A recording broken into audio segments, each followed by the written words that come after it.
What is up, guys? Welcome back. We got another episode for you here. It is Wednesday. Happy October, guys. It's week 5, October. We're in the middle of the fantasy football season. This is a great time of the season. We're going to hang out for a little bit here tonight, and I'm going to start with covering the news. I see Jerry in there. Good evening to Jerry. We're going to get to some questions and some things shortly. So if you guys do have start-sit questions or any other stuff on your mind, please get it in the chat. I will double back in just a few minutes. I want to just go over the news because today was like every half an hour there was just news coming out, and it was just kind of crazy. Starting with Bucky Irving, seen with crutches and a walking boot.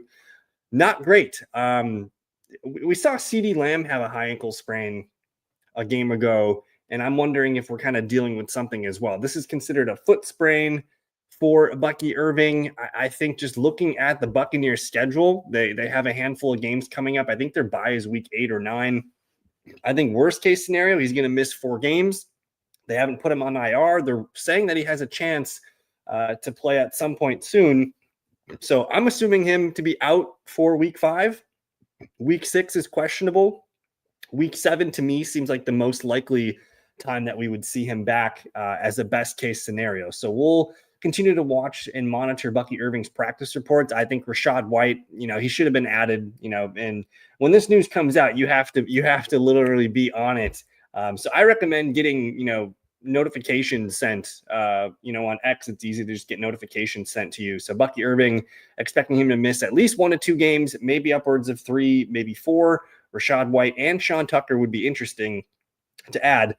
And then we get a little bit of a hint here that Trey Benson's status might be in question. I covered this last night. I thought Trey Benson, the Monday and Tuesday reports for Benson were not that great. And now we know the answer. We'll get to that shortly here.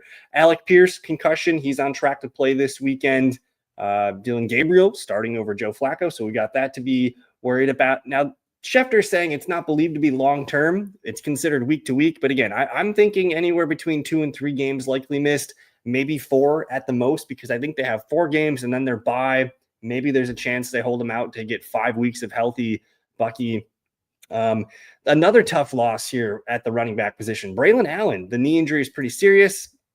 Sounds like they might, they're going to put him on IR. He's going to miss at least 4 games, but there's potential here that it could be worse and maybe the season could be done for Braylon Allen. So we'll continue to watch that. Isaiah Davis is the guy that I'm looking at in the backfield there.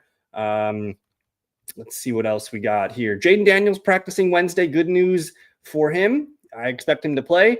And then here we go. The Trey Benson knee injury to be placed on IR. He's going to miss at least 4 games. I see my guy Jerry here picking up Emari Demercado. I do like Emari Demercado, but I have a feeling that we're going to be looking at this backfield similarly how we're looking at the Commanders backfield, where there's 2 or 3 guys and they're all kind of rotating in their roles, and it might be a little frustrating. Now, when I saw this Trey Benson news, I was like ready to make some moves. I picked up Michael Carter ahead of Emari Demercado. I think Demercado could be the lead back. They kind of value him as a receiving third down, long and distance back. I think Michael Carter had a couple starts at the end of last year. And I think there's a chance Michael Carter could be the lead back for this team over the next 4 games, and they maybe keep Emari Demercado in that third down and passing role, which we know a passing role is valuable. And I think with this Trey Benson injury, we could see more rushing attempts for Demercado than what we would have if Benson was healthy. So I think there's room for both of these guys. I think if you have the opportunity to pick up one or the other, I would do so. I'm going to rank Carter just slightly ahead than Demercado, and we'll see what happens. But I think both guys are really good pickups for the next month or so. And honestly, getting a knee surgery in the middle of the season here, like we don't know what Trey Benson's going to look like when he comes back. If he does come back, there's always risk for complications with these cleanup procedures as well. So we're not out of the woods on Trey Benson yet. It just sucks because we finally got the James Conner injury out of the way, and it looked like Trey Benson was ready for takeoff, and now we're having a huge hiccup here. So frustrating. Let's see what else we can find here. So they got Benson missing 4 to 6 weeks. I would agree. They could be longer than 4 weeks. Jonathan Mingo, who cares? Sean Tucker on being ready for a bigger role if needed. I'm always ready and prepared. I do like adding Sean Tucker right now. He's technically the next man up. And if it is, 2, 3, 4 games missed for Bucky Irving, there's a chance that we could see Sean Tucker kind of become the lead back over Rachaad White over the next few games. We don't know what happens. And then head coach for the Cardinals, you got DeMercado, Bam Knight, and Michael Carter. He goes, I'm sure all three of them will play. So this is going to be, I don't think there's a clear answer here, as to who to start. So I think it's a good weekend here, though, against the Titans to maybe throw DeMercado and Carter out there in your lineups and see what happens. I think there's room for both guys to get fantasy points this week. Here's another one that I'm keeping an eye on. Brashard Smith, the rookie for the Kansas City Chiefs. He had some catches last week, had a couple carries. They're saying that we're going to get him more involved. I think long-term rest of season, I almost might prefer Brashard Smith on my team than these Arizona Cardinals back, especially if they're going to be dividing it up. I think Brashard Smith, he's got a fun profile as a receiving back, and if he gets some base work too as a rusher, that's going to be exciting. And then just Pacheco and Hunt just really haven't excited us much at all this season yet. So there's room for him to grow. Good news for CeeDee Lamb. I saw him doing some work today without a walking boot. I still think he's not playing in week 5, but week 6 is definitely back on the menu. Joe Alt for the Chargers listed as doubtful. It's a big loss for them. Xavier Legette's practicing. Chuba Hubbard day-to-day. We'll have to watch that one. Maybe we get Rico Dowdle starting at some point in the next week or two. What else do we have here? The 49ers stuff was pretty crazy. Brock Purdy out, Ricky Pearsall out, Juwan Jennings out. We're going to see Mac Jones in, Kendrick Bourne, who I saw in some of the questions here. Kendrick Bourne's going to be the wide receiver 1, Demarcus Robinson probably the number 2, maybe Sky Moore the number 3, Jake Tonjes the tight end. It's going to be a pretty ugly night for Mac Jones throwing the ball. Tyler Higbee is listed as doubtful, not that we were using him. Noah Fant limited. Weird stuff in New Orleans. Juwan Johnson does not practice today, but I did see Taysom Hill and Foster Moreau both practice today. So the window might be shutting on Juwan Johnson's top 5, top 10 tight end status. We'll watch for the Cowboys, Kevontae Turpin and Miles Sanders. Both those guys don't practice today. Maybe we see Jaden Blue finally. That would be kind of fun to see Jaden Blue for once. Calvin Ridley does not practice today. Tajay Spears limited today. There's the 2 tight ends for New Orleans back. Lamar Jackson, we're expecting him out. He doesn't practice today. But Dallas Goedert not practicing today. That one was a little bit of a surprise. We're just maybe being cautious with him. Both Terry McLaurin and Deebo Samuel don't practice today. So Commanders heading to LA this weekend. I don't feel too great about what they got going on. And then Baker Mayfield doesn't practice as well. So you guys know me, Wednesday practice reports, not my most important day, but we did learn a lot today. And hey, good evening to everybody. Good evening, Jerry here.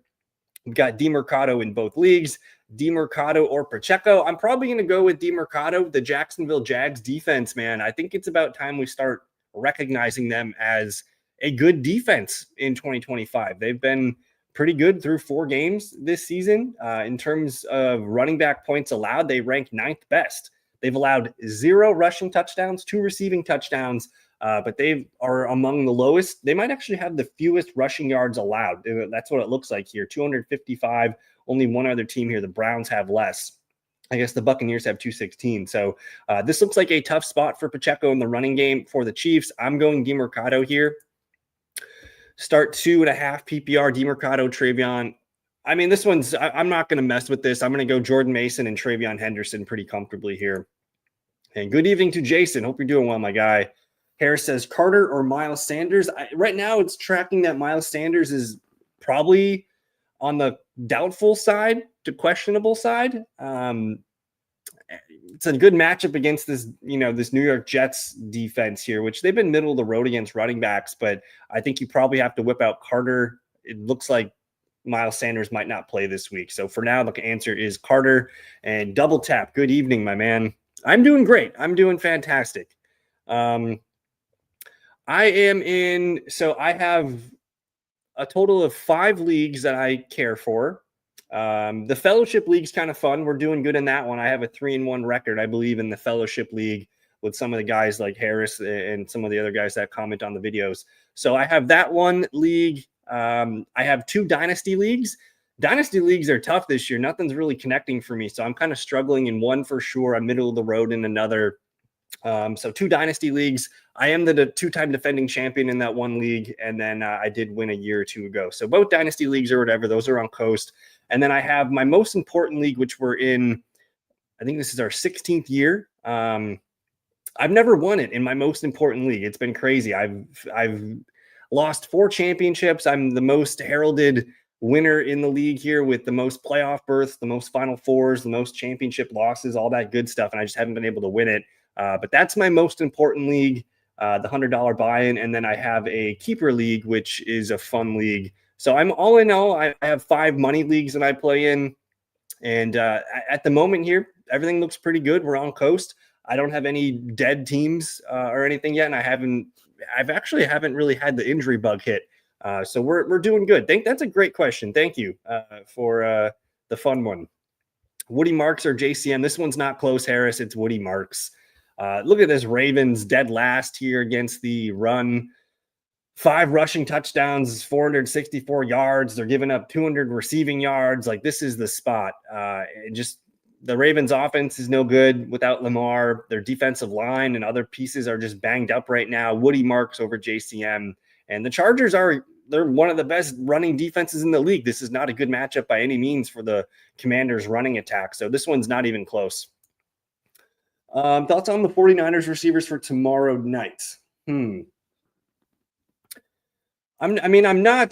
This is definitely tricky waters here, my guy. We're whipping out some guys that we don't have a lot of info on.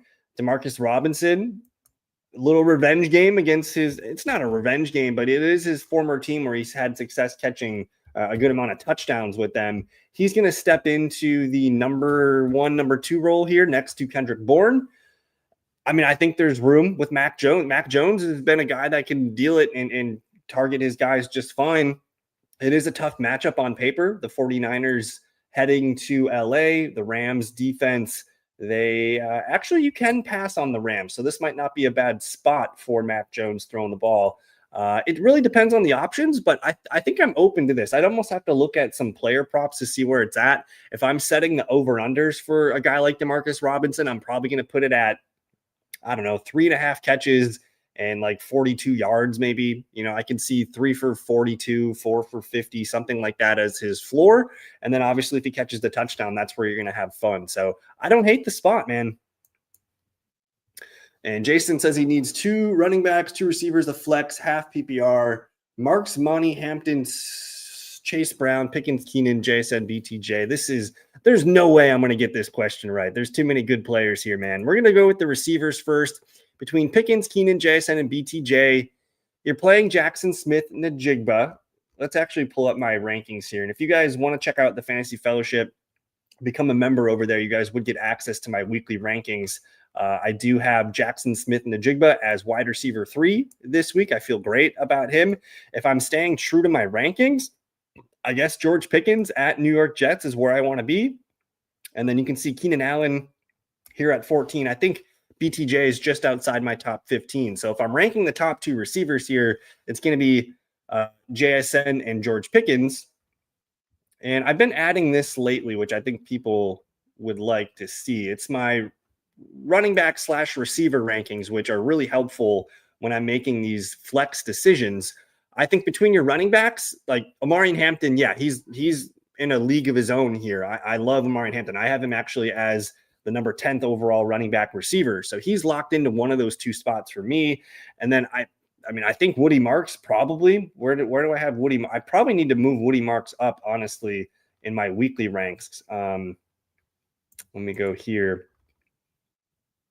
I got him at RB21. I had Montgomery. Like, this matchup for David Montgomery against the Bengals is almost too juicy to ignore. Like, he's probably going to get 12 to 15 carries in this one. I see this game not being close.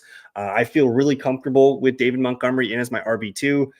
So I'm probably going to go Hampton, Monty, Marks at the flex, and then I'm going to play Keenan and I'm going to play Pickens and JSN. Probably going to leave Keenan, BTJ on the bench. Going to leave Chase Brown for sure on the bench. But everything's looking really good right now for Woody Marks, for Hampton. This Monty matchup is really good. That's probably where I'm going to stick with. That's a fun question. I do think Mason Taylor is a guy that could be picked up and started this week. There's a handful of tight ends, whether it's Tucker Kraft, Kyle Pitts. There's maybe a couple other guys that are not playing this week. I think Mason Taylor is someone that interests me. I have him as tight end 20 on the week. Dalton Schultz here as my tight end 17. So it is close. I'm going to lean Dalton Schultz because Cade Stover's out for the year. And we've seen Schultz kind of just lock into a tight end one role the last few games. Like he's a safe 8 to 10 points. If you want to risk it, though, I think Mason Taylor has a much greater ceiling than a Dalton Schultz. So, if he goes 6 for 85 and a touchdown, I'm not going to be surprised in a game against Dallas. So it's kind of what you need here in a half PPR. You really need that touchdown to hit. Otherwise, if you just want to take the safe 6 to 8 points, that's probably Dalton Schultz. But I could be convinced to go Mason Taylor here, Jason. Pick 2, Pollard, ETN, JK, Mason, half PPR. Good Lord. I think you got to go Travis Etienne as your main lead back here. We're going to look at the fantasy points allowed. I do think you can run on the Chiefs. I'm not afraid to start running backs. And honestly, right now, like the Jags, like this is their identity. It's Etienne, good defense, and Trevor Lawrence is slowly starting to get more efficient with his receiving options as they start catching things and dropping things less. But Chiefs here, they rank 24th, man. They're giving up 24 PPR points per game. If ETN gets 16 to 18 points, I think that's totally within his wheelhouse. And in a half PPR league, they're giving up about 21, 22 fantasy points per game. So even if ETN only gets half of that, that's still 11, 12 points. I like that. Now, J.K. Dobbins this week, he looked really good last week. They're getting the Philadelphia Eagles in Philadelphia. This game kind of feels like a slow, grinded game as both teams are trying to play good defense and run the ball and protect the football. I could see J.K. Dobbins being a big piece of that. Tony Pollard, for me, and I love Tony Pollard. I got Tony Pollard in my most important league. Like I love Tony Pollard. He's been a bell cow back. We do have Tajay Spears potentially back this week to maybe steal, even if it's 2 carries for Spears and 2 catches for Spears. That's just a little bit off of Tony Pollard's plate. It's not going to be devastating for him, but I just don't really want anything to do with this Titans offense this week. They're heading to Arizona. They've been just getting blown out. I do think Pollard gets the volume, but to me, I don't see the touchdown upside here. I'd rather play JK.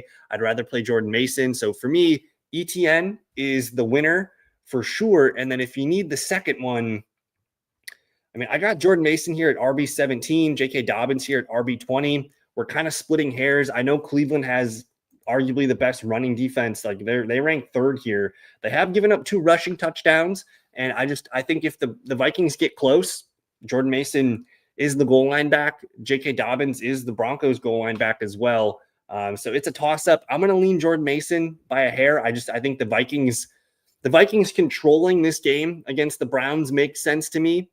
More opportunities for Mason to run the ball, whereas Dobbins, if they're playing from behind, that could kind of phase him out. So I'm going to stick with ETN and Mason here, half PPR. Not close, Harris. Woody Marks is going to be the answer this week more often than not. I have Woody Marks here at RB21, and honestly, I kind of want to move him up now that I'm, I do these on Tuesday night to start, and then I get them out on Wednesday. And then throughout the week, I'm going to continue to update these things. Like if it came down to it, I might start Woody Marks over Jordan Mason right here. I might move him up a few spots. So I'm all in on Woody Marks this week. And if I go to page 2 here, I got Ramondre at RB30, which is fine. I'm not super in love with Ramondre at Buffalo, even though Buffalo needs to show us a little bit more. They've been kind of frustrating the last few weeks. No, I don't think so. Just the week-to-week improvement for Woody Marks, man. Like at this point, it's been every week. He's just been getting the bump. If we look here, let's just look at week 1 and see what happened to Houston. The week 1 snap charts, Woody Marks was RB4. He got 7 snaps, 3 routes, 3 rushing attempts. He was behind Chubb, Ogunbowale, and Dameon Pierce. We go on over to week number 2. Week number 2, Dameon Pierce inactive. Woody Marks hops Dare Ogunbowale, gets 13 snaps to Dare's 10, 8 routes to Dare's 3, picks up another 3 carries. So not only does he hop Dameon Pierce after week 1. He hops Dare Ogunbowale in week 2. In week number 3, we're going to see Woody Marks basically split evenly with snaps and routes. Chubb got 3 more snaps. Keep in mind, Daryl Ogunbowale didn't even play in week 3. That's how much they were comfortable with Marks out there. But basically they get a 50-50 timeshare in week 3. Chubb gets the 9 carries. Marks gets 5. Basically the same workload here. So that was like the eye-opening to me. It's like, oh God, like we're seeing weekly progression here for Woody Marks. And then week 4, man, they just get the absolute game for him to take over against the Tennessee Titans. Marks gets 40 snaps. Chubb gets 30. Woody Marks basically doubles Chubb's routes. 18 rushing attempts, 13 rushing attempts for Nick Chubb, 5 targets for Marks, 2 for Nick Chubb. I think, just because this game was not really close all day, they were able to run the ball 31 times. I don't think they're going to be able to run the ball 31 times, many more times in a game this season. So what's a realistic expectation for a guy like Woody Marks? Well, like let's look at the Jacksonville game where they had a total of 14 rushing attempts. That's kind of the floor. I think you're looking at, between 15 and 20 rushing attempts as the floor for the Texans just week to week. And at this point, I think it's clear Nick Chubb just doesn't have the juice. So I would be shocked if Nick Chubb out-snapped, out-routed, out-touched Woody Marks this week against Baltimore. Maybe if it's garbage time and they want to let Chubb rack up some, second half stuff like that, that could be the case.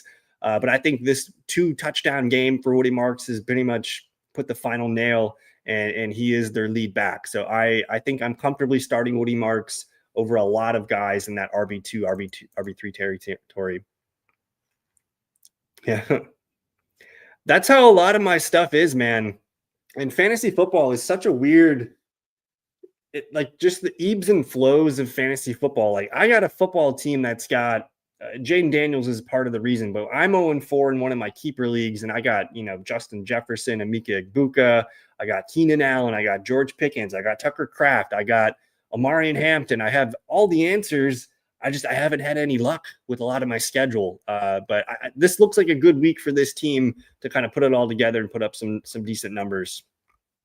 Would you play either Bashal Tutin or Brashard Smith over Chase Brown this week? I'll tell you what, Chase Brown still looks fine. He got you 10 PPR points in another absolute garbage game. And I think he had 6 PPR points last week, 10. I think I'm going to take that floor and you just pray and pray and pray that they get within the 5-yard line and they decide to run him a couple times to get into the end zone. Because at this point, we know he's going to be their lead back. He's going to get 8 to 12 carries probably, and then they're going to have to abandon the run and play catch up. And he does have the receiving role, so I still think I'm going to start Chase Brown here. But let's monitor Bashal Tutin. We're going to get a good look at the Jags on Monday Night Football. We're going to get the Chiefs, a good look at the Chiefs as well. Both those guys, I think we take Monday night and we learn about it. You're basically banking on Tutin or Brashard Smith making one play throughout the game to get you 12 points. Whereas Chase Brown, he's more likely to get you that 8 to 10 points without needing a touchdown or anything. Whereas the other guys, they need a little bit more from their touches to hit. So I'm going to play, in a full PPR. We're not there quite yet. I mean, Bashal Tutin, maybe he gets, 4 carries for 20 yards and a touchdown. Maybe he gets a catch or 2, something like that. I think you take the Chase Brown numbers for this week. Good evening to David, Jahan. I think that's Jawan Johnson with the knee injury. What do you think about Theo Johnson? So I thought Theo looked good with Jackson Dart. And sometimes it's just, a different quarterback brings a different light to certain players. And Theo Johnson, man, he got 5 targets on 20 of the total targets, which was a pretty good 25% target share. He was up there with Wan'Dale Robinson. Sure, a lot of this had to do with Malik Neighbors being out, but to me, it looked like a pretty comfortable spot for Jackson Dart throwing to his tight end, whereas maybe Russell Wilson just didn't look that way as much. So I think Theo Johnson is interesting. I do think I might lean with Tonjes here. Let's look at the tight end points allowed here. The LA Rams. Where are you? Rams have given up about 11 points per game to the tight end. I do think Tonjes is a guy that could play well with Mac Jones. Let's take a look at these numbers real quick. Tonjes had 4 targets last week, 3 catches, 14.8 fantasy points. Ran 20, like he is their lead route runner from the tight end perspective, and they are empty-handed, so maybe they rely on him a little bit more. I think you're likely looking at 4 to 5 targets for both Tonjes and Theo Johnson here. The one thing that Theo Johnson has going for him, they're playing the Saints. The New Orleans Saints actually are pretty middle of the road against tight ends, though. So this is truly a toss-up. I think just a vibes-based thing. Man, what do my rankings have? I just want to take a peek here and see if I'm talking what I'm preaching. I mean, I got Theo at tight end 19, Tonjes at 23. So I'm going to lean Theo Johnson here by a hair. But I do think both guys are, especially this week, with Kraft on bye, Kyle Pitts on bye, everyone else has questions. I'm going to have to move Juwan Johnson down. He's questionable in this one. And then I do think if we get Taysom Hill and or Foster Moreau, like that's going to take some opportunities off Juwan Johnson's plate because he's basically been a full-time player for them. But this would be concerning if one or both of those tight ends are back for the Saints.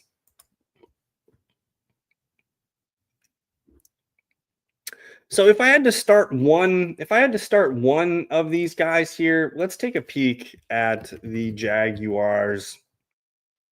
So Bashal Tutin, 16 snaps out of 68, 7 routes out of 33, 4 rushing attempts though.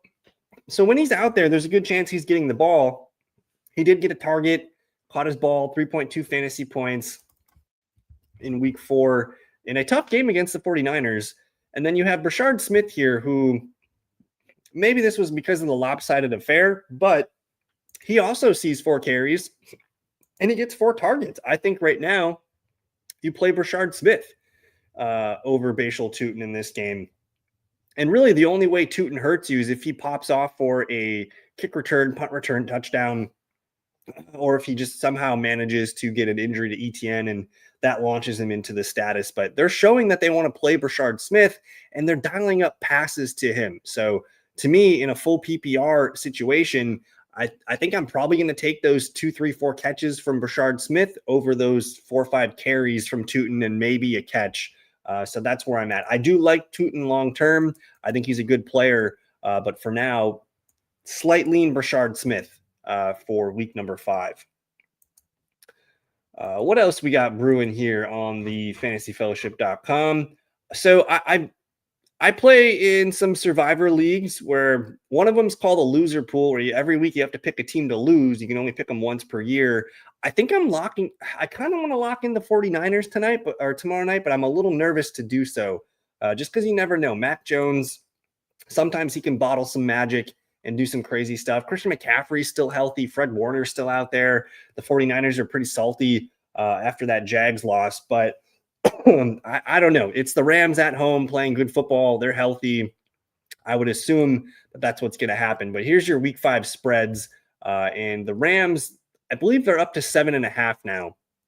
So I don't know. Otherwise, picking the Bengals to lose is kind of low-hanging fruit. Picking the Titans to lose, I've already used the Titans. But I think I might get creative here and use the Rams tomorrow night. I also think Buffalo versus New England. I haven't been impressed with Buffalo the last 2 games here. They got a pretty good run from a bad New Orleans Saints team. They got a really good run from a Miami Dolphins team back on week 3. And now they have a 3rd straight home game here against a New England Patriots team that just absolutely demolished the Carolina Panthers. So they're coming in hot. They're healthy. Got a lot of weapons here for Drake May to disperse the ball. I'm a little bit nervous about that Buffalo game up there. I would probably take New England to cover, honestly. But I'm looking at this 49ers team and asking, when else am I going to feel comfortable picking them to lose? So we shall see. And then I'm always looking ahead to next week when I'm making these picks. Now, I also play in a blowout league where every week you're supposed to pick a team to blow out another team. And, if Detroit beats Cincinnati by 20 points, and that's what I picked, I get 20 points. It's a season-long accumulation. You can only pick each team once. So I'm having a lot of fun with that, and there's a lot of strategy behind that because it's like, yeah, I want to keep picking on the Bengals here, but like it's Detroit. Like I kind of have to burn Detroit this week, even though it's in Cincinnati. So that's one thing that I've been enjoying this new blowout league. But get your questions in here, guys. We've been going on for about a half an hour. Otherwise, I'll get out of here for the night. I will be going live tomorrow evening, Thursday night, 6:30 p.m. Central Time. We will go over the Thursday practice reports and the player news, and I can answer any more final questions that you guys may have for me. We'll do a Sunday morning live as well. We'll go live at 10:30 a.m. Central Time. And then next week, I'm going to apologize. Next week is not going to be a normal schedule for me. I'm going to be leaving. I'm going to be leaving the country for my honeymoon next Wednesday night. So you're going to have to bear with me. No live shows for the next week or two. I think if Darren Waller is your tight end option, I'm going to go with that. I mean, you have the Tyreek Hill injury helping things. You have a lot of positivity towards Darren Waller right now. He only ran 10 routes out of 28, but he had 4 targets, 3 receptions. 2 of those were touchdowns. I think he's going to be sticking here as the number 2 target in this Dolphins offense. And I think now that he got his feet wet, a little bit of opportunity here to grow as the number 1 receiving tight end for the Dolphins. I'm probably going to play Darren Waller here, man. Over Tonjes, over Theo Johnson. And Mr. Magic, good evening. What can I even do with BTJ and Chase Brown? I think the underlying numbers look fine for Brian Thomas Jr. We're gonna get one. I would say hang tough. We're gonna get one of these blow up games. Last week I thought was very promising. He caught 5 of his 7 targets. He got a carry, and I think we're finally at a point where he's at his floor, where he's gonna continue to be manufacturing these opportunities. I do want to look at my receiving stuff here.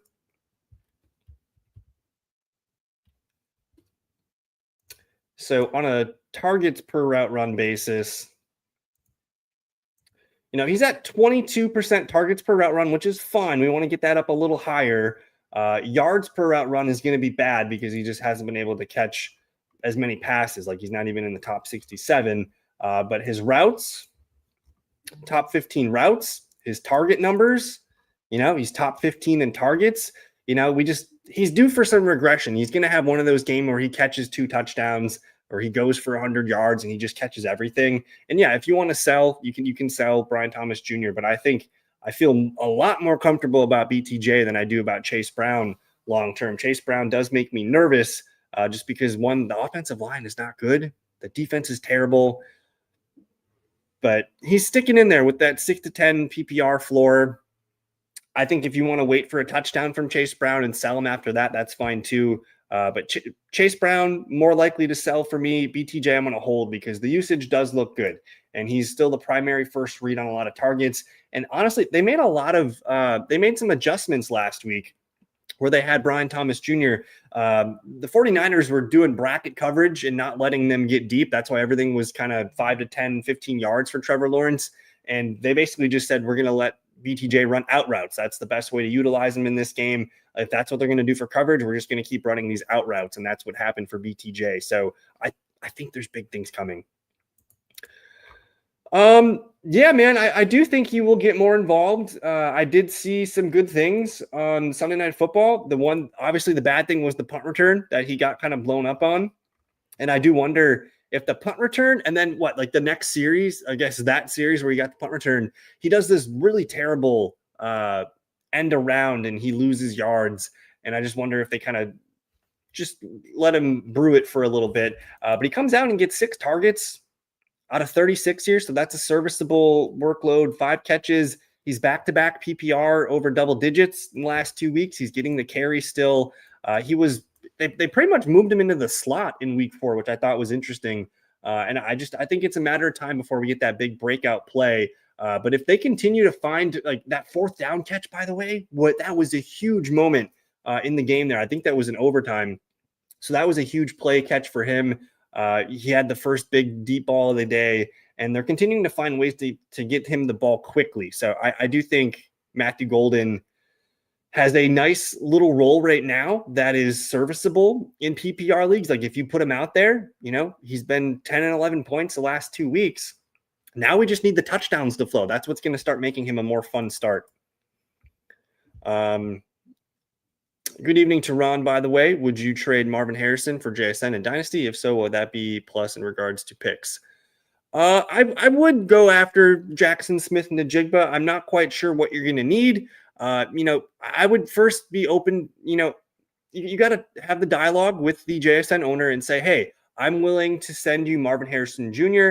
plus this, whether it's a player you want to float by or if it's a pick. I would start the bidding at Marvin Harrison Jr. in a second rounder and see where that gets him. If you need to go further, you can say, okay, fine, we'll swap third round picks, fourth round picks, whatever you need to just sweeten the deal. But I would start the bidding at Marvin. Just say, hey, I'm willing to send you Marvin Harrison Jr. plus either one of these bench players or a second round pick. JSN is the real deal. And I forgot to do my Dynasty rankings update. It's the first of the month. So I got some Dynasty rankings to update tomorrow. So I'll see where JSN comes in. Yeah, that's one of the issues is I noticed that Love doesn't quite look Golden's way a lot. A lot of it is fixed. Love likes to wait for Dobbs to get open on a lot of plays. Otherwise, it's going to be a check down. Like Love's been playing great football this season, except for week 3. But for the most part, that first read and then it's going to the check down. But I think the week 2 tape where Golden was getting open all the time, he keeps putting good stuff on tape. And I think the Packers are noticing that. And we're starting to see some good targets towards Golden. And again, I just keep coming back to that fourth down catch. That was a huge play. And I think the Packers are going to slowly start to keep working him in. Thank you, man. So I'm looking forward to the bye week. I'm going to answer your question first, but Metcalf for Rashee Rice. Metcalf's been pretty hot. I do think Rashee Rice is going to come in this Chiefs offense. I mean, they finally got it opened last week. Having Worthy and Rice on the field at the same time, it's going to be pretty fun. I'm willing to take this in a full PPR league. Like Metcalf's only catching 4 or 5 passes. When he doesn't score a touchdown, you're like, oh, we got 9 points. Whereas Rice, he's catching 4, 5, 6 passes per game. So I have Rashee Rice ranked comfortably ahead in the rest of season ranks. I'm going with Rashee Rice. And then, so I leave next Wednesday. I'm going to get all my content out on the website for members. So it'll be a normal week as far as the content that's available. And then I don't know if I'm going to be able to do a Tuesday night live stream. I might just have to do a Tuesday day stream because Tuesday night, I'm not sure what the schedule is going to be. If it allows me to do a video, I will. But yeah, no videos next Wednesday, Thursday night, and on the weekend. So thank you. Do we see anything positive come out of the Titans this year? I think we do. I think it's going to take some time, but we're seeing Alec Ayomaner look nice. They are saying that they want to get Gunnar Helm more involved, which I think if you guys play in dynasty leagues, like Gunnar Helm, he's a guy that could get more involved, they're saying, and he's looked good, especially week 3. I thought he looked really good week 3. Yeah, he caught all 3 of his targets in week 3. Cam Ward has been throwing well to the tight ends this season. Caught 2 targets back in week 2. So like we're seeing like this, the Titans need a lot of help, man. They don't have a number 1 receiver. I think Alec Ayomaner can be a nice number 2 receiver, but it's very clear they need something. They need a little bit of everything, defensively, offensive line. Pollard's been continuing to play well behind a bad team. We need to get the Titans like a true number 1 target earner. So we shall see. But I think Ayomaner, I want to see more DK. I want to see more Okonkwo and Helm, more 2 tight end stuff maybe.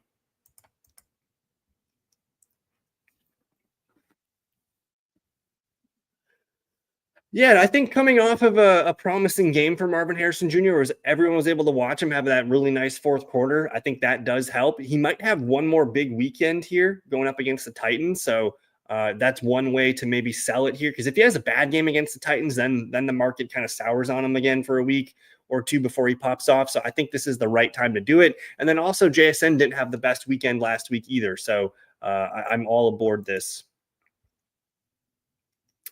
So I still like Nico Collins quite a bit. I think when you look at Nico's numbers, week 1 was obviously bad, but it was bad all around for everybody. It wasn't just Nico that it was bad for. It was bad for everybody.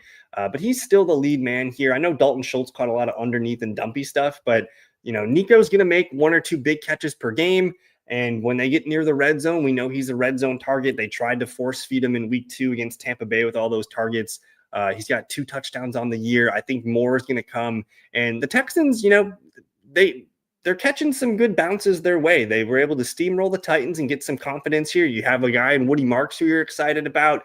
They like Xavier Hutchinson. They like Christian Kirk. They like Jaden Higgins. Like, they got 4 good players to throw the ball to at wide receiver, and Schultz can hold down the tight end. We just need that offensive line to gel and get a little bit better. But maybe Woody Marks is what kind of changes the tune here. And if they go to Baltimore and steal a win, Nico Collins is going to continue to be, I think, a top 5 receiver. Yeah, I was one of them, man. I thought Ridley was getting a big upgrade at quarterback, but I guess, I don't know. I didn't really consider the rest of the team being as bad as it was in Tennessee. And sometimes, as good of a number 1 quarterback prospect can be, sometimes that's just not enough to change things within a year. I do like what I've seen from Cam Ward. He's starting to run the ball a little bit more, which I like. But man, like, we got to get him some help. Yeah, and we talked about that at the start of the show. If I have the whole spread of DeMercado, Michael Carter available on my waiver wire tonight, I'm going Michael Carter. I like both guys. I think there's probably room for both guys to be 7 to 12 PPR points per game, but they gave Michael Carter starts last year. DeMercado, they've never really been willing to give him starting workloads. He's always been kind of the cleanup utility man. So I'm going to lean that way for now, but we'll see. I think this week against the Titans, we're going to learn a lot, and I think both guys are usable. So we're looking good. But that's it for tonight, guys. I'm going to get out of here. I got some things to take care of, but this was fun. Tomorrow night, Thursday Night Football. Not sure how good the game's going to be. It's NFC West football. Backups, 49ers versus the starters, Red Hot Rams. Looking forward to it. 6:30 p.m. Central Time. I'll be there. I will see you guys there as well. Thank you. Enjoy the rest of your night. We'll see you tomorrow. Peace.